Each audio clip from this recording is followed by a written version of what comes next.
90 days after Janthir Wilds launch, the wait is over, and we've got our hands on the first content update. But what's it like? Well, there's some things I really love from this update, and there's some choices in it that I really hate. Saddle up your Warclaw, I'm taking you with me on my journey, and then we'll talk about my thoughts on all of it. Tempted as I was to immediately find out what I needed to do for the legendary spear Clobjarne. Screw it, I'm just calling it Klob. As tempted as I was to look at Klob, I went and played through the story right away, knowing I'd get caught up in the legendary grind if I didn't, especially since I was already a week late. And in case it wasn't obvious, spoilers are ahead in this video. Anyway, time to head to the Priory and help hunt down a Titan researcher named Farah, it looks like. Oh, hey, it's Evan Nashblade's birthday.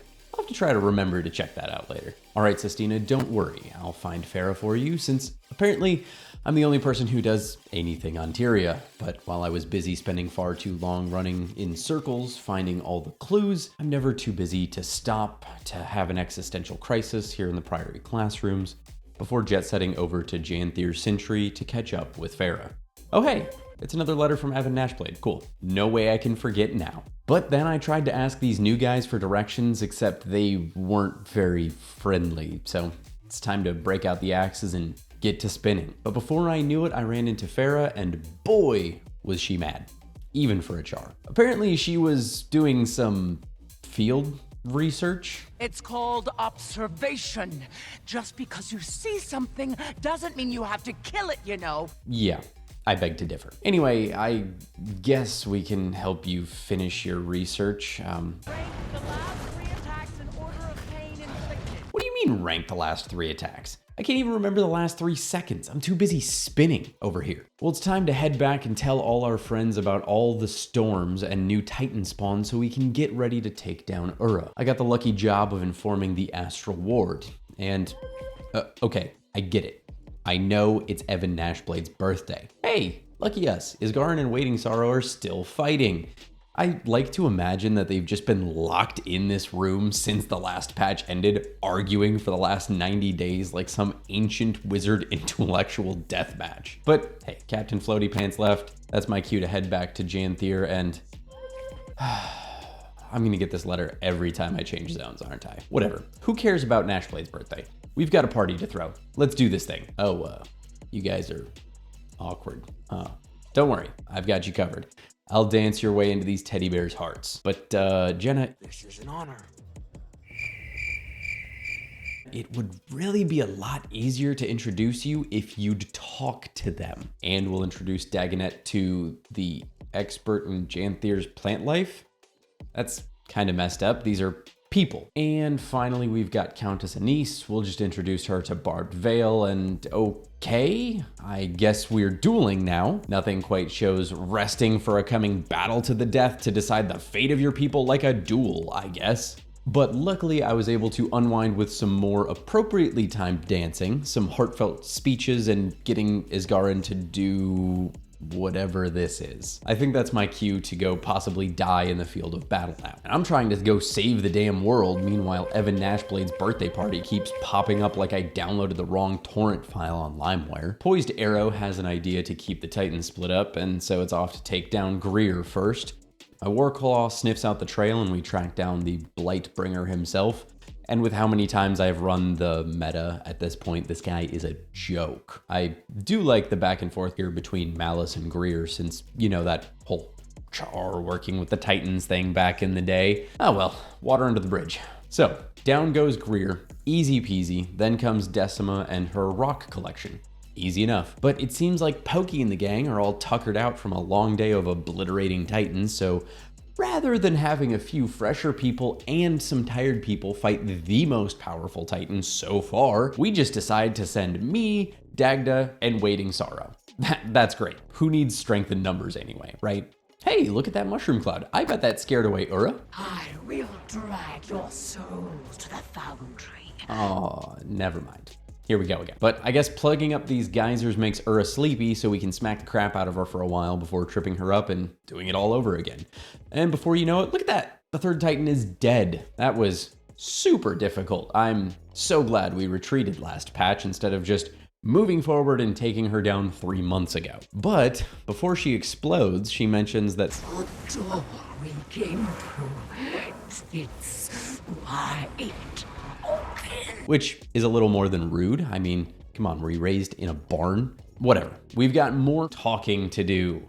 And that's pretty much where we leave off the Janthir Wilds story for another patch cycle. There's some drama unfolding about Waiting Sorrow revealing more about her backstory to Stoic Alder and all that.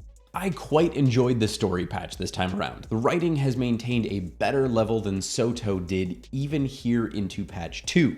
And it's pretty evident to me considering when I started this story patch, I actually remembered the names of characters even though I hadn't played the storyline since launch week. I think it's an overall good continuation of the story, but it's far from perfect. For starters, the entire expansion is supposed to be one continuous story when done, but we also need to look at it from each chunk of the story. This chunk does a good job moving along its 4-act structure pretty well, but I think ArenaNet missed the mark in the overall 4-act structure of the storyline of Janthir Wilds. Act 2 is supposed to be the rising action, which is made apparent by the continuing clash of the Titans, this time taking out 3 in one battle, including the new, bigger, badder one that was teased quite well in the first act. But the problem here is that Act 3 should be the crisis. It's clear that the crisis is meant to be whatever this doorway that is still open that Ura is talking about in Bava Nisos. And that shit's likely about to go down next time on Dragon Ball Z. The problem is that we don't get any sort of cutaway cutscene to show us, the player, of the impending problem. We have no details on what this really is, what it could mean, how bad it just could be. The second act here just ends on a relatively dramatic but calm note back here in Harvest Den, giving us a little peek behind the curtain I think could have really ramped up some anticipation for the next update and felt like a better capstone on this storyline. But that's not my only critique of the story. As a primarily solo PvE player, I knew this update was going to be a bit sparse, but it was made even worse by this continuing habit ArenaNet seems to be developing of phoning in story-based achievements. In some of the early Living World storylines, and Heart of Thorns especially, you really had to put some effort in to get the capstone achievements for the story. Even in End of Dragons, I had to go back for a couple of the more challenging achievements. Yet for some reason, we're getting shoveled with these talk to all your friends and just don't go down when you fight, lol,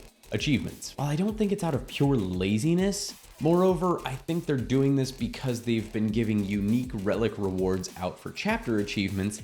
I still wish they would put some more effort into it. Achievement hunting is one of my favorite pastimes, and I'm sure many of yours, especially in Guild Wars 2 with all of its horizontal progression. I don't see why we can't have more achievements than is needed to hit the capstone to keep it easier for more casual players to get the relic if that is what they're concerned about, but still give more people that satisfaction of being able to hunt for more difficult achievements. But that's enough about the story. I want to talk about this beautiful bastard. I was stoked to see the reveal trailer of this new legendary spear. The custom animations are awesome, the overall design is cool, and the fact that you can, on the fly, pick from 6 different visual looks is really awesome. I certainly think the design team outdid themselves on this one. Besides that, they even made this weapon have a classic journey to it, requiring world boss or meta event completion, Janthir raid or convergence clears, and defeating enemies with a spear in Janthir. A refreshing change of pace, as most of my legendary crafting lately has been shaking my Wizard Vault legendary packs like they owe me money and forging whatever falls out of them. It's certainly not as deep as some older collections like Astralaria, for example, but I think it's got a nice charm to it, especially when compared to the obsidian armor from Secrets of the Obscure. I'm very happy that those of us who don't raid and don't spend tons of time in World vs. World can get legendary armor finally, but that armor is just a massive farm list to me with 0 character in the collection at all. It still looks great though. So, what about that last bit of content, the raid and convergence? Well, I don't raid, but I've seen from videos popping up in my feed that the raid has all 3 bosses and people have been clearing it already, which is great. I hope they're having a blast. But I hate what they did with this convergence. What's funny is I actually like a lot of aspects of it too. The way it starts with Stoic Alder telling stories to cubs is really cool and unique. I love that. And the continuing voiceover of them throughout the convergence. It's a really awesome narrative touch. The overall mechanics of the convergence are fine as well, though they really need to tone down the delay from when you get to the base camp to when you start doing stuff again. The first time I went in, I thought it glitched out, it takes that long. But what I absolutely hate is the decision they made to drip feed us the 3 different Titan fights. I got blindsided by this, as I'm sure most people did. See, in Secrets of the Obscure, it made sense narratively to me. I figured, hey, we're fighting progressively more powerful Cryptus leaders, making progress in the war effort. But this, Janet, please. We literally just defeated all 3 of these Titans in the storyline, and all 3 of them can be defeated in the raid. 2 of them already have mechanics for a meta event that could be at least halfway copy and pasted, adjusting some values and then throwing some unique mechanics in there. But instead of that, we just get Decima.